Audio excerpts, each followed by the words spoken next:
Deus abençoe muito a sua vida, mais um dia. Hoje nós vamos ler o capítulo 10 de Marcos. E é interessante que a partir do capítulo 10, nós já temos Jesus indo para Jerusalém para ser morto. A partir do capítulo 11 ele já entra em Jerusalém e é a última semana de vida. Agora, o que é mais impressionante nisso? É que Marcos ele tem 16 capítulos. Então, praticamente, quase a metade do livro de Marcos está centrada na última semana de Jesus. Olha só que coisa interessante. Isso aí praticamente todos os evangelhos. Mateus, Marcos, Lucas e João. Mas de todos, Marcos é aquele que mais centraliza a atenção na sua morte, na crucificação, nessa última semana de vida, ou aqueles últimos momentos de Jesus ali em Jerusalém. Olha que coisa interessante. Por quê? Porque esse é o ápice do Evangelho. A coisa mais importante do Evangelho é aquilo que Cristo fez por nós. O que ele fez por nós? Ele morreu na cruz do Calvário. Ele ressuscitou para nos dar a vida eterna e perdoar os nossos pecados. Então, a partir do capítulo 10, já percebemos aí Jesus indo para Jerusalém nesta última semana de vida. E acontece algumas coisas interessantes aqui. Ele é questionado, como muitos assuntos, ele era muito questionado e geralmente as pessoas o questionavam mais para prová-lo ou para pegar alguma coisa contra ele. As pessoas não estavam querendo saber a verdade, elas estavam querendo pegar alguma coisa que Jesus falasse que poderia ser usado contra ele para condená-lo, ou ter algum motivo para condená-lo. E aí perguntaram para ele sobre o divórcio. O que o senhor acha do divórcio? É certo divorciar? Não é certo divorciar? Aí Jesus disse, o que está escrito no princípio? Deus criou homem e mulher e os tornou uma só carne. Então aquilo que Deus uniu, não separe o homem. E aí os fariseus ali, os mestres da lei, indagam Jesus. E fala sobre a questão de Moisés ter falado sobre cartas de divórcio. E Jesus falou, mas no começo não era assim. E por que Moisés ordenou o divórcio? Por causa da dureza do coração de vocês. Então, qual que é o ponto central do divórcio? É o pecado. O que é o ponto central do divórcio? É o orgulho. Qual que é o ponto central do divórcio? É o coração duro. O coração que não perdoa, ou o coração contumaz que insiste em errar. E aí Jesus fala uma coisa muito interessante aqui no versículo 11, trazendo peso, tá, para o casamento. E hoje em dia as pessoas estão tratando o casamento como algo muito leviano, sem peso. Versículo 11, ele respondeu, todo aquele que se divorciar da sua mulher e casar com uma outra mulher, estará cometendo adultério contra ela. E se divorciar do seu marido e casar com outro homem, estará cometendo adultério. Olha que coisa interessante. No texto de Mateus, Mateus capítulo 19, que é o paralelo desse texto, ele fala sobre a não ser em casos de relação sexual ilícita. Ou seja, em caso de adultério. Se a pessoa adulterou, aí ela pode casar com uma outra pessoa e ela não vai cometer adultério, tá? A pessoa que foi lesada, vamos assim dizer, a pessoa que não cometeu adultério no casamento. Mas o que Jesus está dizendo aqui é o seguinte, lute pelo seu casamento. E uma coisa que é muito importante nós entendermos, tá? Casamento são duas pessoas. As duas pessoas precisam lutar. As duas precisam estarem juntas nesse mesmo propósito. Por isso que é muito importante você casar com uma pessoa que tem ciência da palavra de Deus, que conhece a palavra de Deus e principalmente que teme a Deus, para não levar o casamento na brincadeira, como muitos estão fazendo hoje. Algo leviano, como muitos estão fazendo hoje. Aí, as pessoas trouxeram as crianças para Jesus abençoá-las, tocar nelas. E aconteceu uma coisa interessante. Os discípulos, olha só, alguns, versículo 13, alguns traziam crianças a Jesus para que Jesus tocasse nelas. Para que Jesus tocasse nelas. Mas os discípulos, olha aí os discípulos os repreendiam. E quando Jesus viu isto, ficou indignado. Olha só as emoções de Jesus, sempre afloradas aqui no Evangelho de Marcos. Jesus ficou indignado com os discípulos. E ele disse: deixem vir a mim as crianças, não as impeçam, pois o reino de Deus pertence aos que são semelhantes a elas. E diga a verdade, quem não receber o reino de Deus como uma criança, nunca entrará nele. E em seguida tomou as crianças nos braços, impôs-lhes as mãos e as abençoou. Toque físico.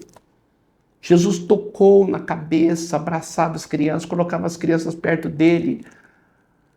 Olha só a maneira como Jesus lidava com as crianças.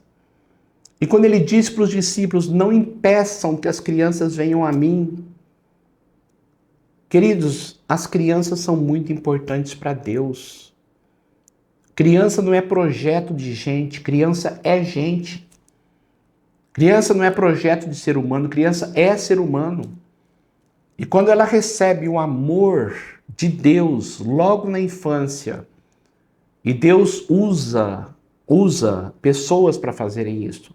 O pai e a mãe, usa a igreja para nós fazermos isto, para ela crescer crendo que Deus a ama, com estrutura emocional, ciente de quem ela é importante para Deus. Jesus ama as crianças.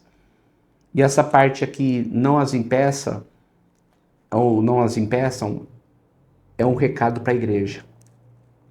Tem muitas igrejas que não valorizam o trabalho infantil.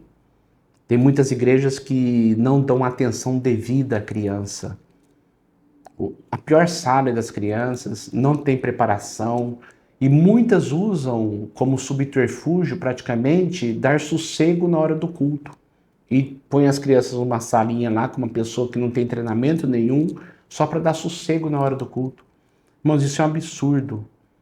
Igreja tem que investir nas crianças, as famílias têm que investir nas crianças. Deixe as crianças virem a mim, porque delas é o reino dos céus. E a importância do toque físico. Pais, abrace mais seus filhos. Beije mais os seus filhos. Toque mais os seus filhos. Jesus fazia isso. Tocava, abençoava. Jesus tratava as crianças com valor. E isto é o maior ensino para nós, tá? Porque das crianças é o reino de Deus. Aí chegou um jovem rico para perto de Jesus e o chamou de bom.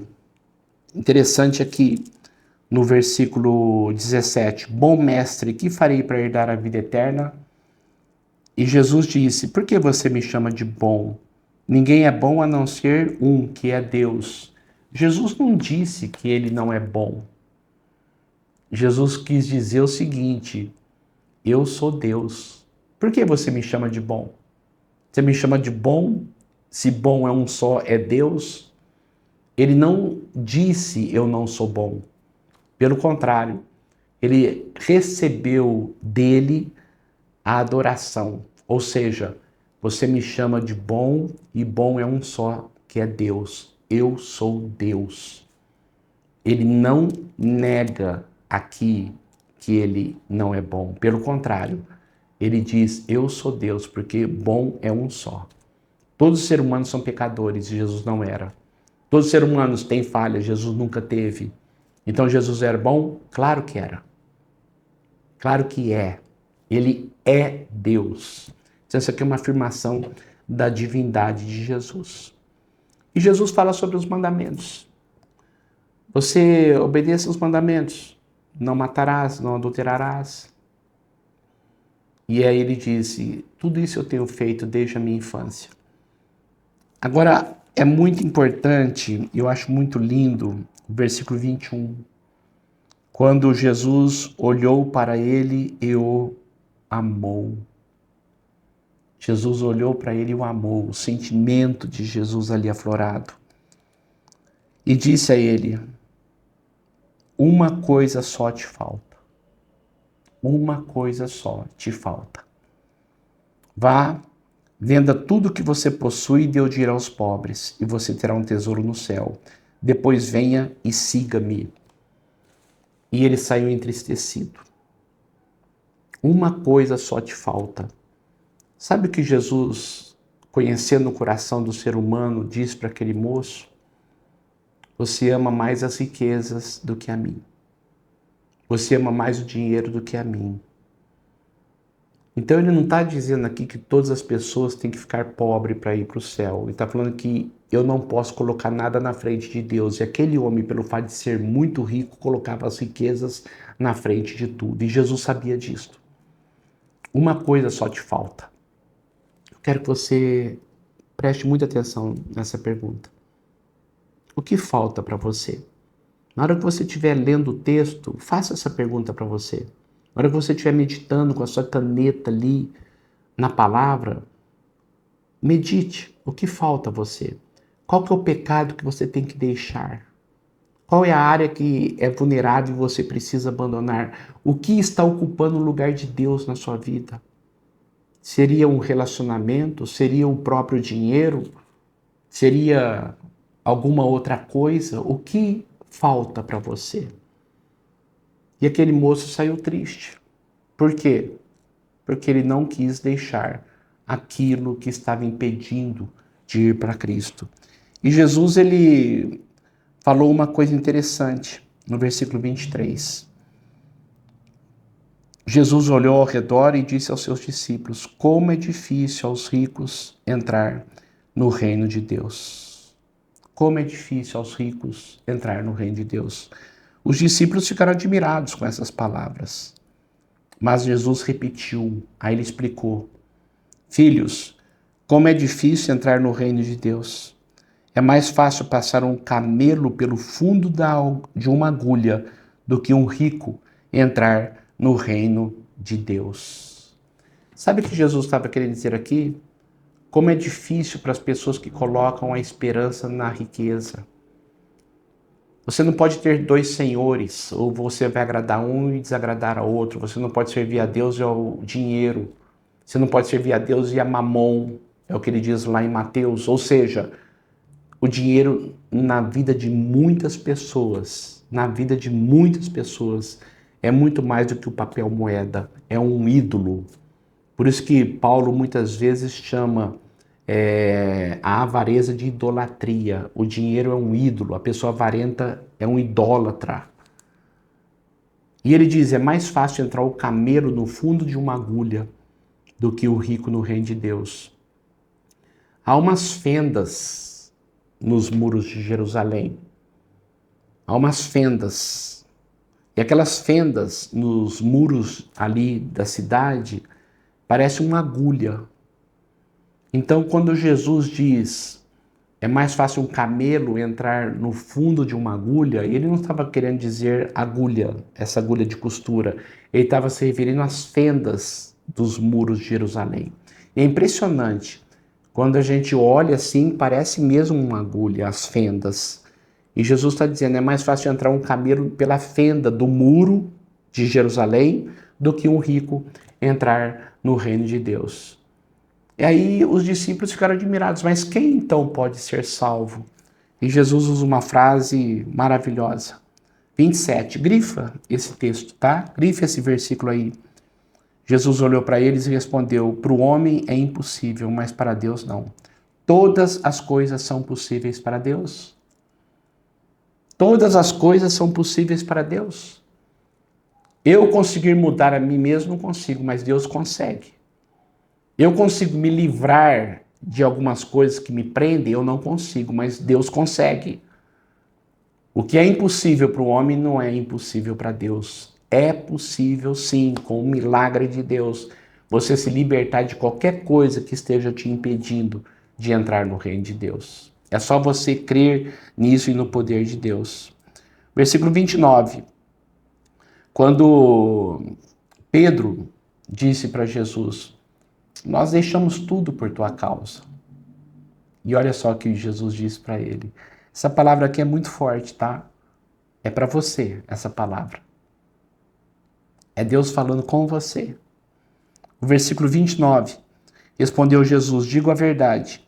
Ninguém que tenha deixado casa, irmãos, irmãs, mãe, pai, filhos ou campos, por causa do evangelho, deixará de receber 100 vezes mais, já no tempo presente, casas, irmãos, irmãs, mães, filhos e campos, e com eles perseguição. A vida com Deus é nadar contra a maré e perseguição.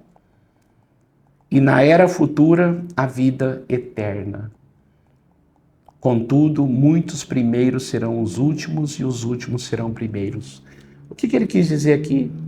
Vocês deixaram pais, mães, campos.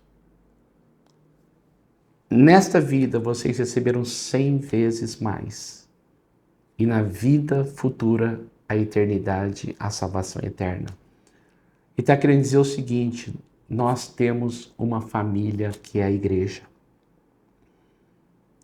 Agora eu tenho irmãos em Cristo, que são meus pais, minhas mães, meus irmãos. Eu agora tenho o povo de Deus, que é a minha família. Eu recebi 100 vezes mais. No presente, eu sou filho de Deus e pertenço à igreja de Jesus Cristo. E no futuro, a eternidade com Cristo para todos sempre. É isso que Jesus disse para os discípulos. Ou seja, vale a pena você definir as suas prioridades ou redefini-las e colocar Deus no topo, e não o dinheiro, e não as riquezas, e não as coisas materiais. E aí Jesus começa a prever a sua morte. Sempre ele coloca de uma forma muito clara: eu sei que vai acontecer, estamos indo para Jerusalém, eu vou morrer, eu vou ressuscitar. Eles estavam subindo para Jerusalém, Jesus ia à frente.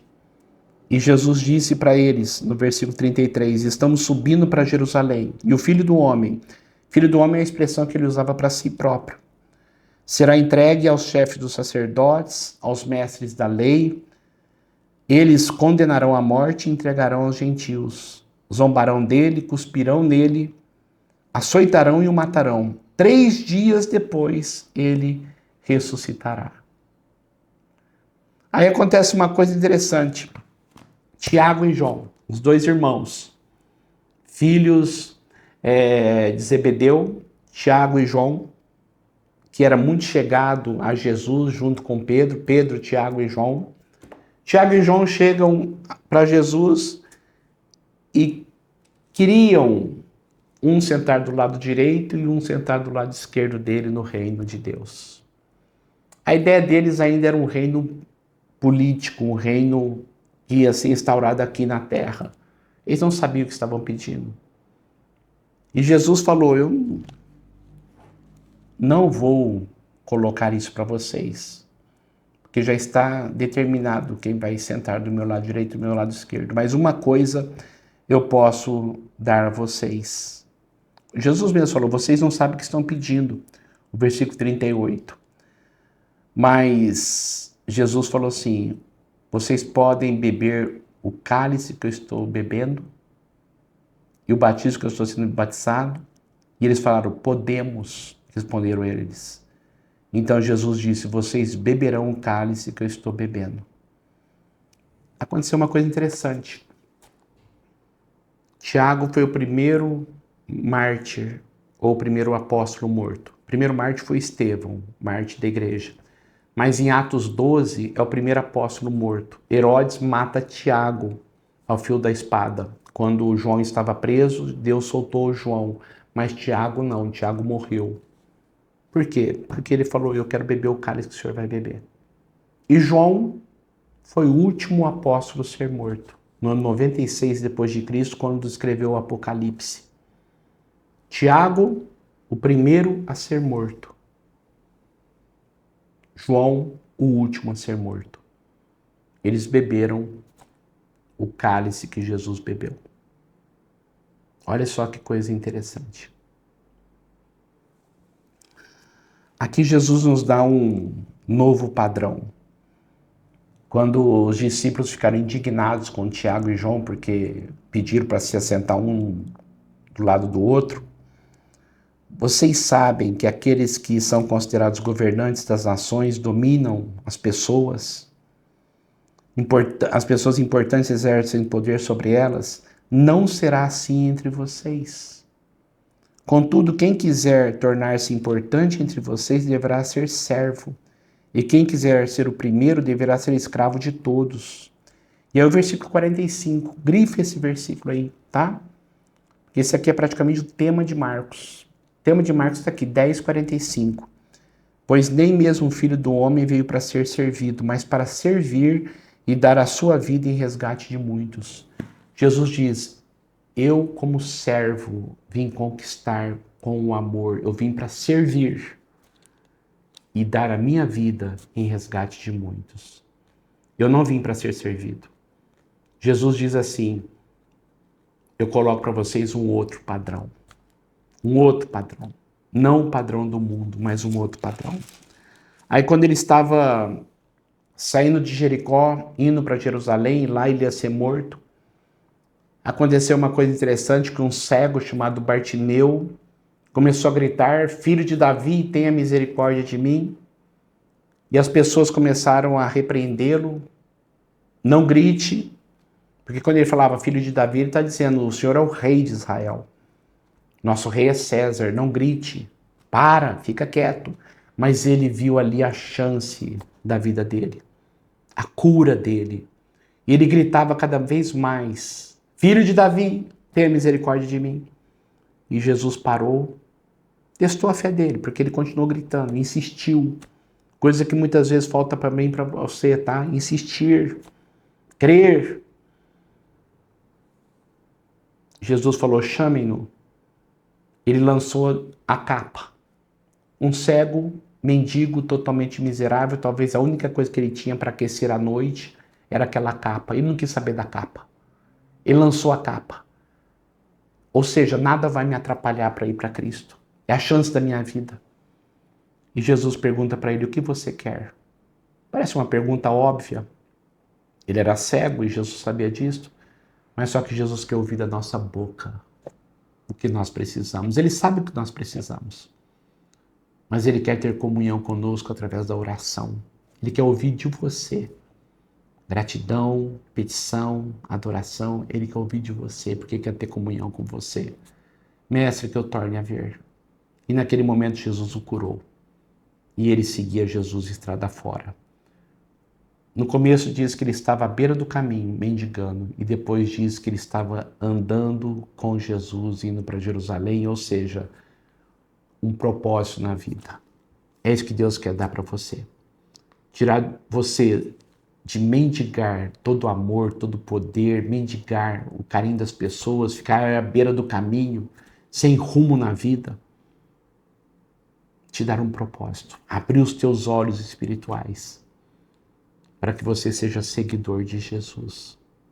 E para que você tenha um propósito, um destino que é a eternidade.